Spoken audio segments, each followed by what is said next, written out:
사람이 살아가면서 훗날 반드시 후회되는 몇 가지가 있다고 합니다.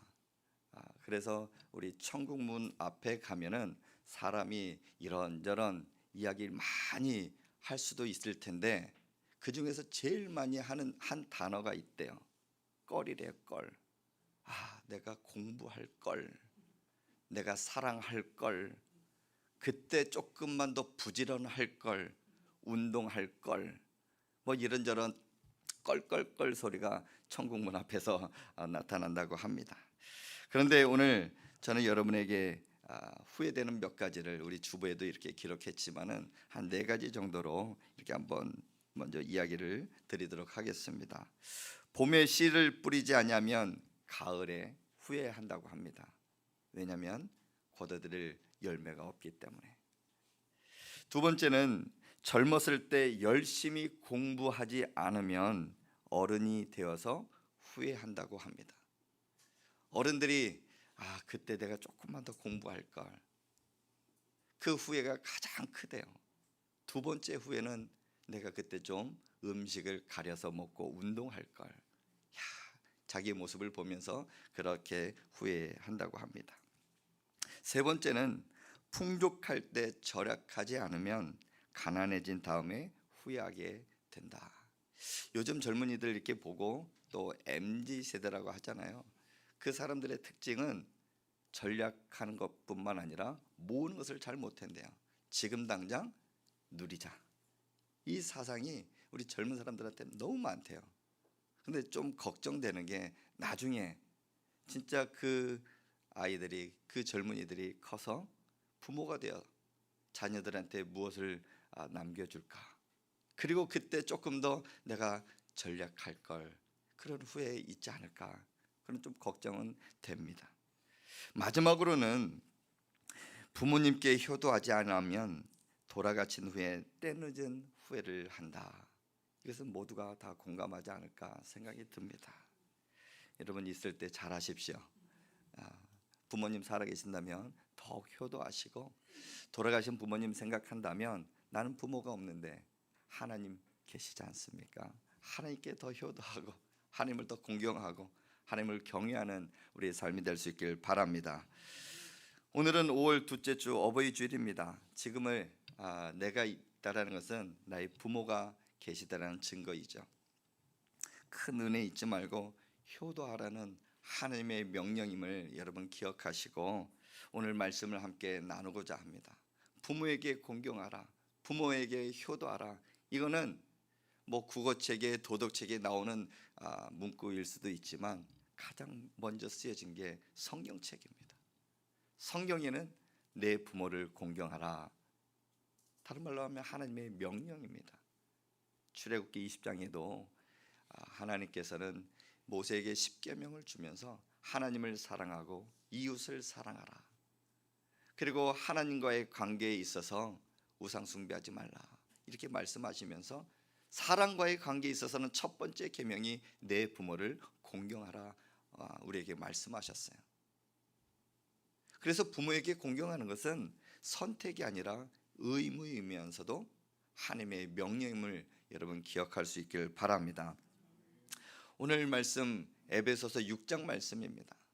이 말씀은 바울 사도가 에베소 교회에 이렇게 편지를 보내면서 그리스도인의 상호 복종에 대한 교훈의 말씀입니다.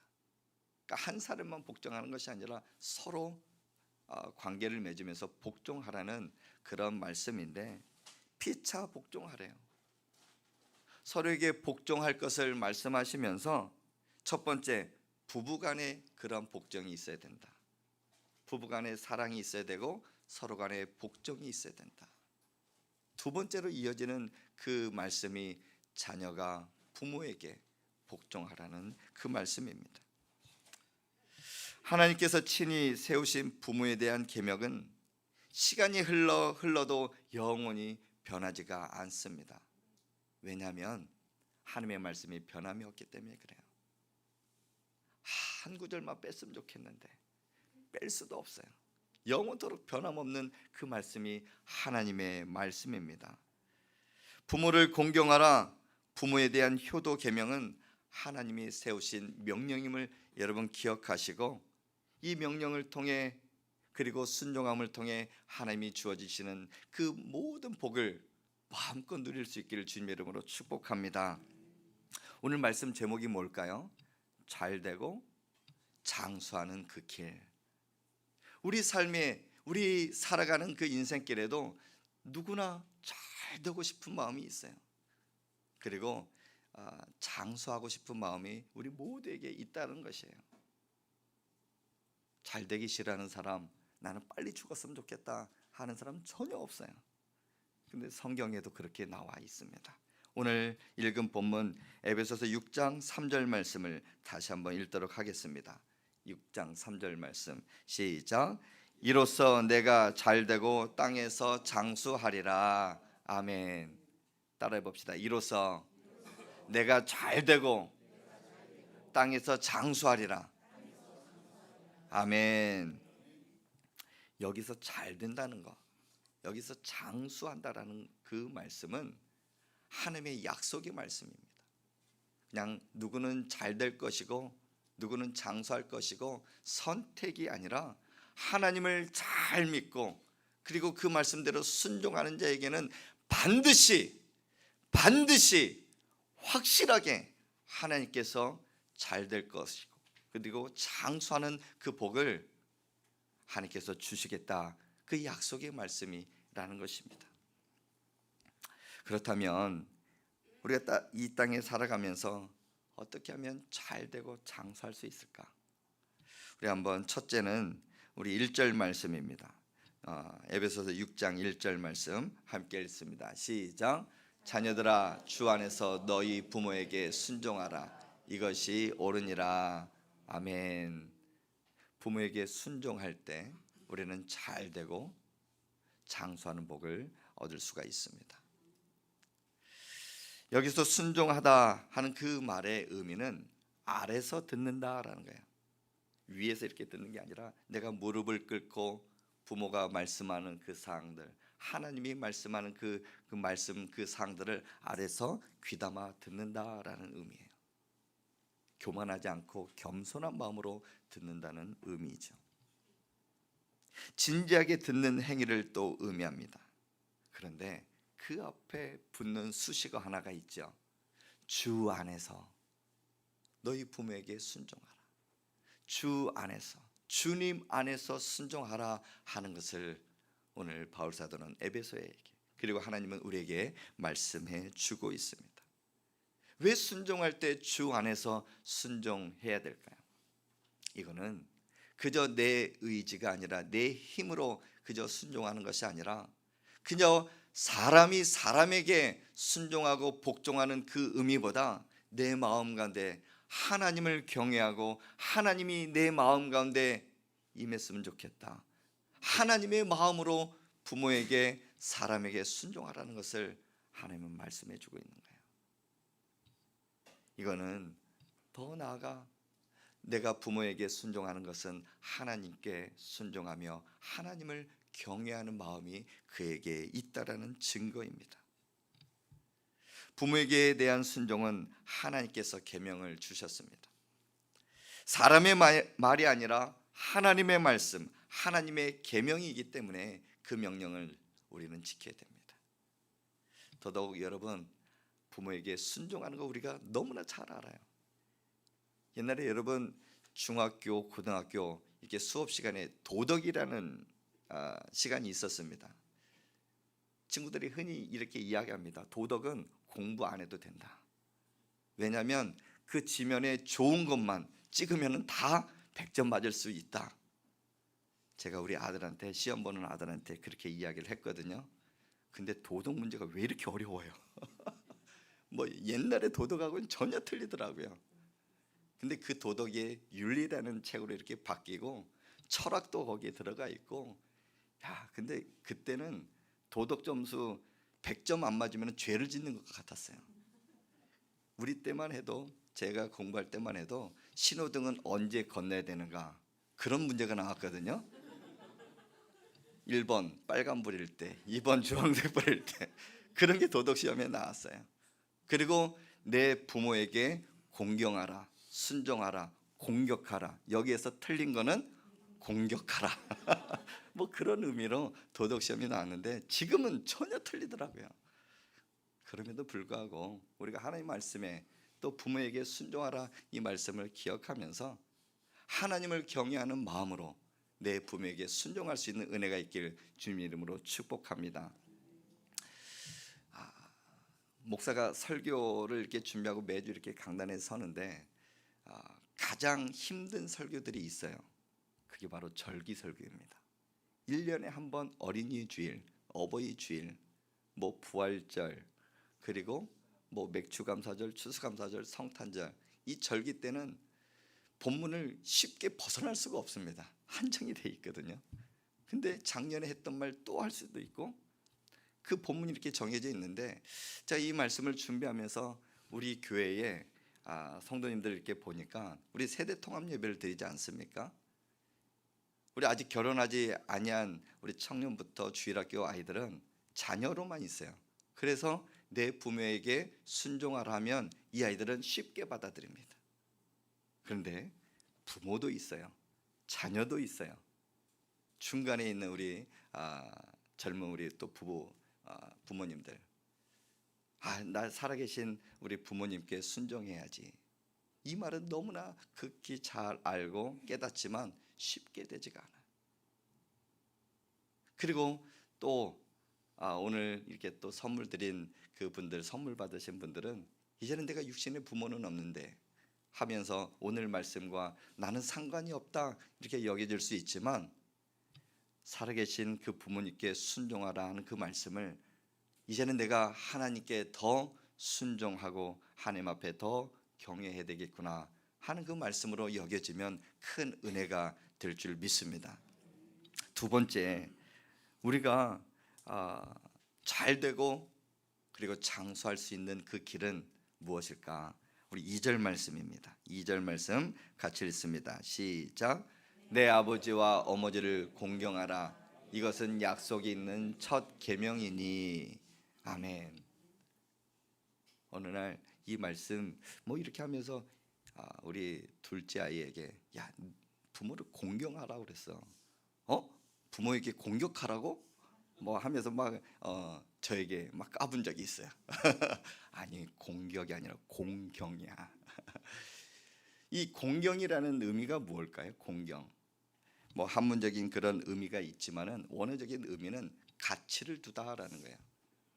부모를 공경하라는 것은 최고의, 부모를 잘 섬기고 부모에게 효도하는 그것을 최고의 가치를 두라라는 것입니다.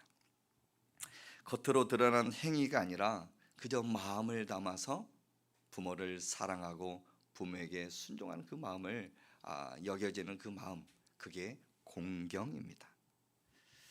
그렇다면 왜 부모를 최고의 가치로 간주하고 하나님은 우리에게 부모를 공경하라 말씀하셨을까요? 자녀들은 부모를 공경하는 일이 그저 사람이 사람에게 대하는 것으로 끝나는 것이 아니라 하나님은 더 나아가 하나님을 공경하듯이 아까 순종하라는 그 맥락에 있어서 거의 비슷할 것입니다.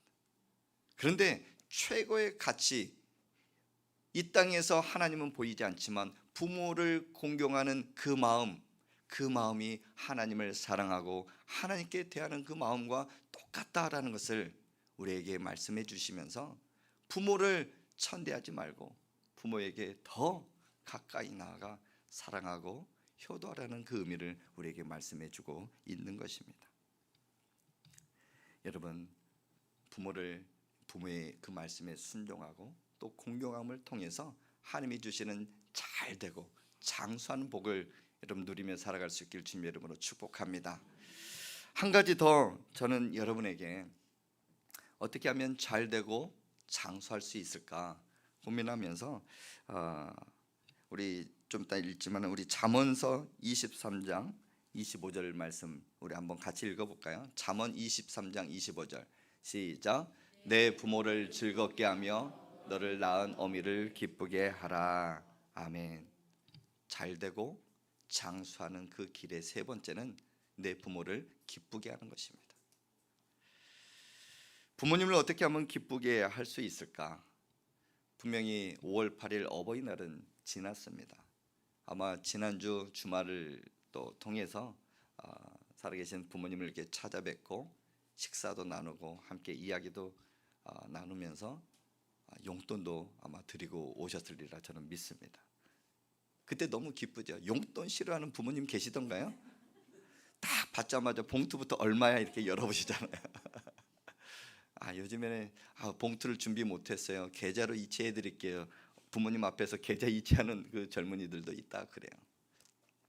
1년에 한 번 정도는 어버이날이 있어서 기억하고 부모님 찾는 건 너무나 좋습니다.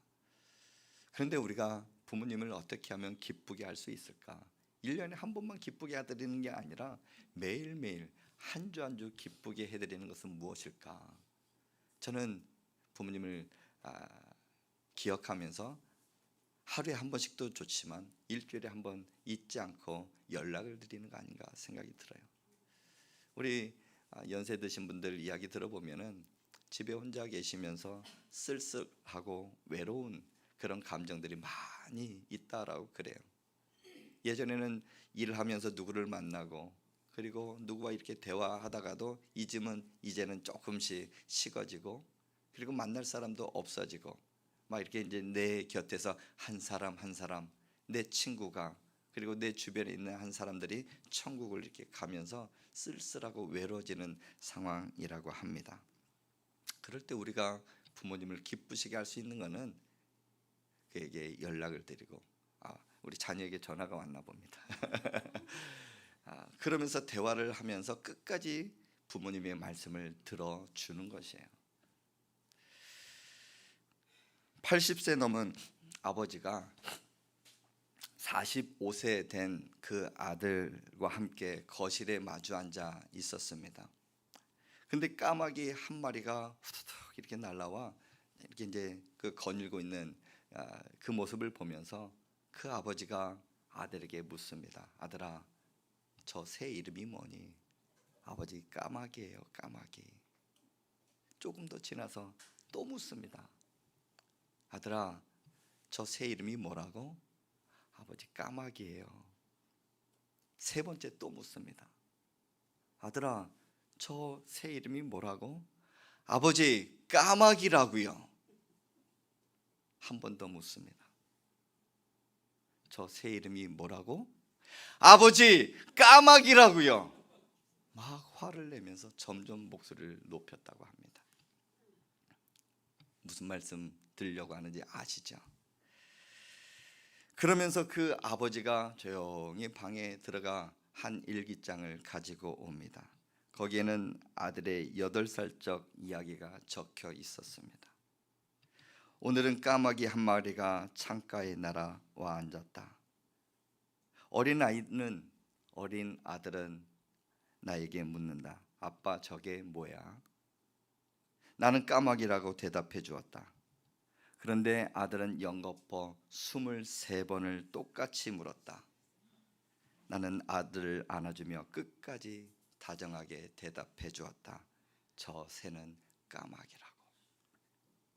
나는 아들에게 사랑을 준다는 것이 너무나 기뻤다. 그 일기장에 써져 있었대요. 부모는 끝없이 우리를 기쁘게 해주셨는데 우리는 얼마나 부모님을 기쁘게 해드리고 있습니까? 아까 읽었던 그 말씀 잠언 23장 25절 그 말씀에는 내 부모를 즐겁게 하며 너 낳은 어미를 기쁘게 하라. 여기서 기쁘게 하라 하는 그 말씀은 내가 부모를 기쁘게 해드리도록 힘쓰라라는 거예요. 그저 하나의 이벤트처럼 1년에 한 번 찾아뵙는 그러한 형식적인 그 만남과 그 이야기가 아니라 늘 내 마음을 다해서 부모를 생각하고 기쁘게 해드릴 수 있는 게 무엇일까 힘쓰라라 하는 것입니다. 이것은 그저 하나의 지나가는 그 말씀이 아니라 하나님의 명령입니다. 자신의 뿌리를 망각하는 자는 소망이 없다고 합니다. 보이는 부모를 섬길 줄 모르는 자가 어떻게 보이지 않는 하나님을 잘 섬길 수 있겠습니까? 우리는 부모를 기쁘게 해드리는 일에 가장 힘써야 될 것입니다. 부모는 자식이 잘 되면 자기가 잘 되는 것보다 더 기뻐하십니다. 자기가 성공한 것보다 더 좋아하십니다. 막 이 사람 저 사람 세상에 막 자랑하고 싶은 게 부모의 마음입니다. 어느 아버지가 5남매를 다 키우고 대학 공부까지 시키고 결혼까지 다 시켰어요. 어느 날 몸이 쇠약해진 그 중병에 걸린 그 아버지가 내가 이제 살아갈 날이 얼마 안 남았지 하는 그 생각에 결혼한, 그리고 자식들을 다 불러 모았어요. 그리고 그 자녀들에게 지금까지 이야기하지 못했던 그 이야기를 하는데, 아들들아, 자녀들아, 잘 들어봐. 너희들 키우면서 대학까지 그리고 결혼까지 다 시켰는데 너희에게 아직까지 하지 못한 이야기가 있다. 내게 큰 빚이 남겨져 있는데 그게 한 7억 정도 된다. 이것을 어떻게 할까? 그저 빚을 남겨두고 가게 되면 나를 원망하게 될 것인데 내가 죽기 전에 이 빚을 다 청산하고 싶다. 그래서 고민하다가 너희에게 마지막으로 손을 한번 벌리려고 한다. 다는 아니어도 괜찮다. 그저 여기 앞에 있는 백지에다가 너희들이 갚을 수 있는 그 금액을 한번 적어봤으면 좋겠다. 자녀들이 멀뚱멀뚱 그 형제들이 이렇게 보면서 셋째 아들이 나는 1억이라고 이렇게 썼다고 합니다. 아버지, 저는 1억을 갚을게요. 그랬더니 옆에 있는 자녀들이 누구는 1,000만 원, 누구는 1,500만 원, 2,000만 원, 3,000만 원 다 적었대요. 그리고 그 아버지는 그것을 가지고 방으로 들어갔어요. 얼마 지난 후에 아버지가 많이 고민하다가 다시 자녀들을 모았대요. 그리고 그 자녀들에게 입을 열어서 그동안 고민을 많이 했다. 내가 가지고 있는 유산이 조금 있는데 이 유산을 어떻게 잘 나눌 수 있을까? 만약 이 유산을 남기고 그냥 내가 세상을 떠나면 여기 있는 너희들끼리 싸우지는 않을까 많이 고민하다 지난번 너희가 적은 그 금액의 5배를 주기로 나는 결정을 했다. 여러분 한번 상상을 해보십시오. 1억 적은 사람은 5억을 가져가는 거예요. 여러분, 부모의 마음을 우리가 다 알 수는 없어요. 그러나 어떻게 하든지 부모는 빚을 남겨주고 떠나기보다는 내가 가지고 있는 그 유산을 다 남겨주려고 하는 게 그 부모의 마음 아니겠습니까? 우리는 우리를 낳아주시고 길러주신 그 부모님께 힘을 다해 기뻐하는 일에 최선을 다해야 될 것입니다. 혹여나 내가 요즘처럼 이렇게 바쁘고 그냥 자녀를 기르고 그냥 세상 이렇게 막 정신없이 이렇게 살아감에도 불구하고 부모를 생각하고 부모를 기쁘시게 할 수 있는 일은 없을까? 어떻게 하면 그 기쁘게 할 수 있을까 고민하면서 어버이날은 지났지만 그래도 이번 한 주에 실천할 사항은 그래도 부모에게 연락을 드리고, 나 연락드릴 부모가 없다 하면 하나님 앞에 기도하고 그러면서 자녀를 또 잘 키우고 부모로서는 내가 믿고 있는 신앙의 예산을 잘 물려주고 하나님 앞에 더 나아가 하나님을 기쁘시게 하는 그 은혜가 우리 삶 가운데 있기를 주님의 이름으로 축복합니다. 말씀을 맺습니다. 누구나 이 땅에 살면서 후회하지 않고 잘되고 장수하기를 원합니다. 그렇다면 지금 부모에게 대한 태도가 어떤지, 내가 어떻게 부모에게 대하고 있는지 한번 나의 모습을 돌이켜 보면 좋겠습니다.